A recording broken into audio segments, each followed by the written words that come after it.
All right, guys, so we're back the next day. So we got our saw cuts all in. We laid them out, saw cut them, and we actually came back late yesterday and did that because we was afraid of this cracking before we got back to saw it today. So we did that late yesterday.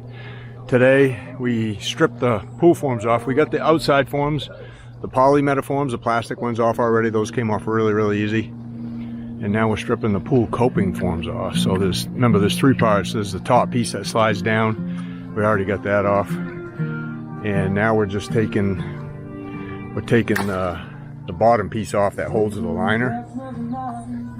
We use a special tool for that, which they provide for you. I mean, you got to pay for it, but it comes with the forms. It's kind of just a leverage thing. You just got to kind of work the form back out of that strip that was in the pool already. So you can see it just pops right out there, piece by piece. Sometimes these curvy ones, they'll break as you take them out, but that's just part of the game. Try not to break them. And then the liner itself, that just peels right off the concrete pretty easily. It's a little bit of a process. I mean, one guy could do it. It would take a while for one guy. It's much better with two. See, that's probably a 7 or 8 foot piece there. But it comes off relatively. I mean, those things hold in there pretty snug. I mean, you want them to, so they don't fall off while you're pouring the concrete. You can see that one just broke right there, but I mean, that's just part of the deal. For the most part, they hold up pretty good. I mean, just like wear and tear on anything you use. That one's stuck in there a little bit more. So we'll see how, get the very end of that out. Get it out by hand. And here we go. That's how that works. Now that piece is still usable. You know, you could cut it down a foot if you needed to, or you could just still use it like that. But we've got probably 3/4 of this off. It's taken them I'd say about 20 minutes to do that so far. And then that's how the liner just comes right off like nothing. Oh, that's a piece of cake. How you doing, Luke?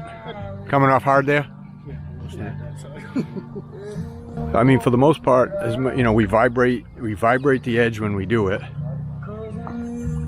and then we tap it with our hand, and it comes out relatively nice. I mean, this one's just a slate texture. They have all kinds of different textures for these liners, but it gives it a good texture. And with concrete, it's going to be impossible to get all the air bug holes out of it. I mean, you probably get 95% of them out, but you're going to have a few little ones, and I can see a few little ones on this one, but it doesn't make it necessarily look bad.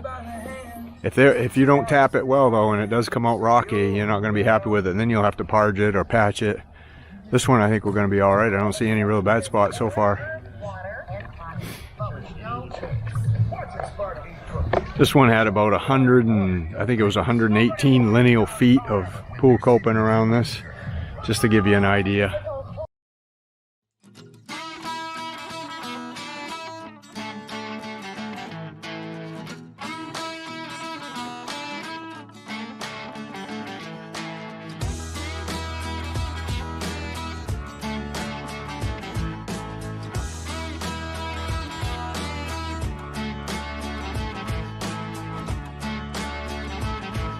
Alright, so now that we got that all off, the next step, we'll get the pressure out, get the hoses out, get the pressure washer out, get the buckets, fill them up with water, put some Dawn dish detergent in it. You know, and we're going to start rinsing all this off, and we basically just need to get any residue from that liquid release we used off. Most of it evaporates, but there still is a little bit left on here. So we'll scrub that off, and then we'll Tique wash it, and we'll show you how we do that in a few minutes. Alright, so the next step after we get all the forms off, get everything cleaned up, is we rinse. You can see kind of a little bit of the residue of the liquid release. Kind of rinse that residue off, and then we'll wash it. We got some Dawn dish detergent over there, so I'll just let you check that out while they're doing that, and then we'll show you how we Tique wash this. Add some antiquing release color to it. Then that'll be it for today. We're gonna let that dry on.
Okay, so we've got it all cleaned off. Now what we're doing is what we call like a Tique wash. So we're using some of Decocrete's powdered antiquing release agent, or just antiquing agent. And we put in a couple scoops in a 5-gallon bucket, mix it all up. We're using charcoal today. And then we just scrub this on and let it dry. We've done about half the pool so far. And that leaves that secondary color when you come back to seal it the following day. So that's the basic process. That's what we're doing right now. We'll show you how we do that. This is what we're using right here, Decocrete Texture Enhancer Antiquing Agent. So if you want to try this, instead of putting down powdered release, this stuff works really, really good.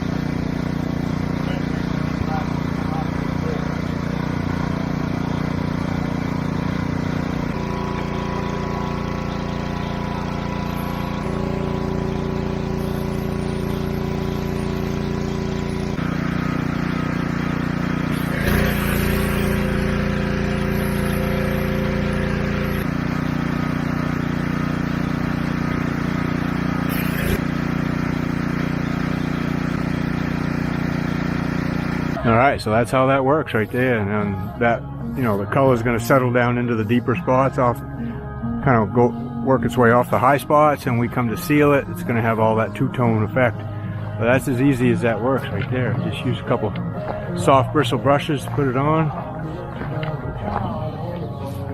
Very, very easy, very, very effective. That's going to look awesome when we come back to seal this.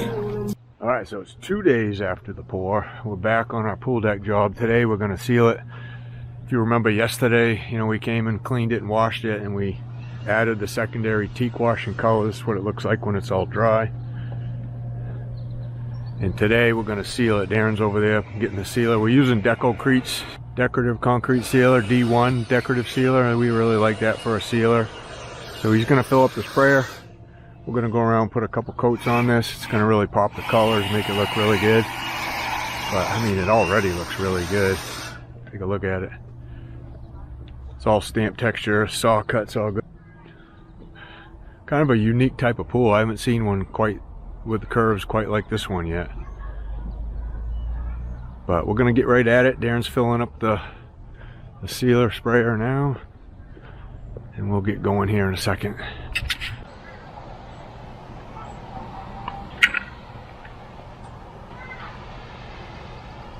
Looks pretty good. So the first coat really just soaks in. It'll barely even be noticeable by the time it dries. Then the second coat will help pop the colors a little bit better. This is a solvent based sealer. It's got a lot of solvent in it. 15% solids. So most of it does evaporate, and you can see it leaves a little bit of the acrylic on top.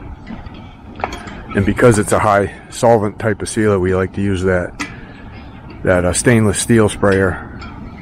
And then it doesn't, the solvents don't mess up with the gaskets and stuff inside.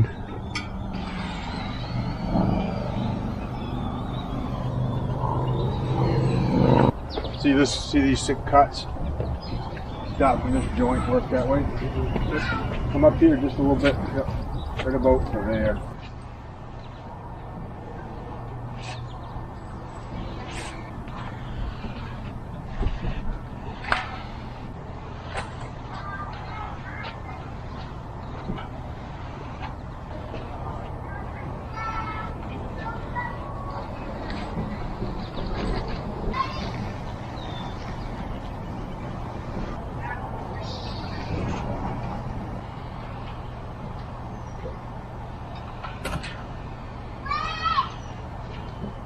Alright, that looks good.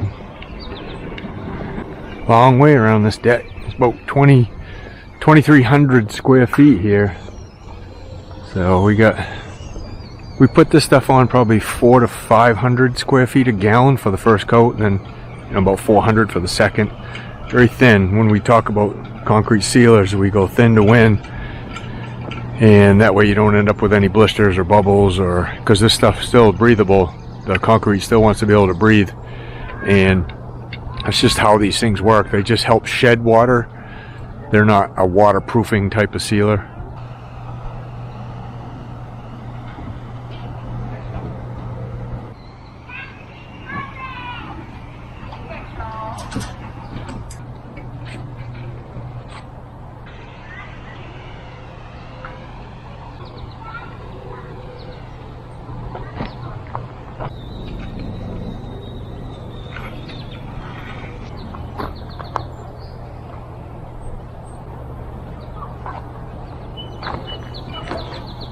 Yeah.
From the top of the plate, got a piece off of it, but yeah, the other guy didn't have much feel on it.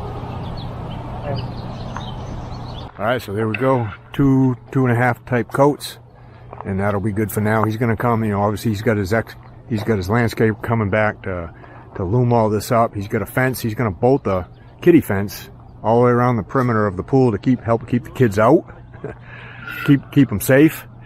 And then you know, he'll fix up all this, get it all loomed. We'll come back, take another shot of that when he's all done. And again, thanks for watching, guys. We'll see you on the next one.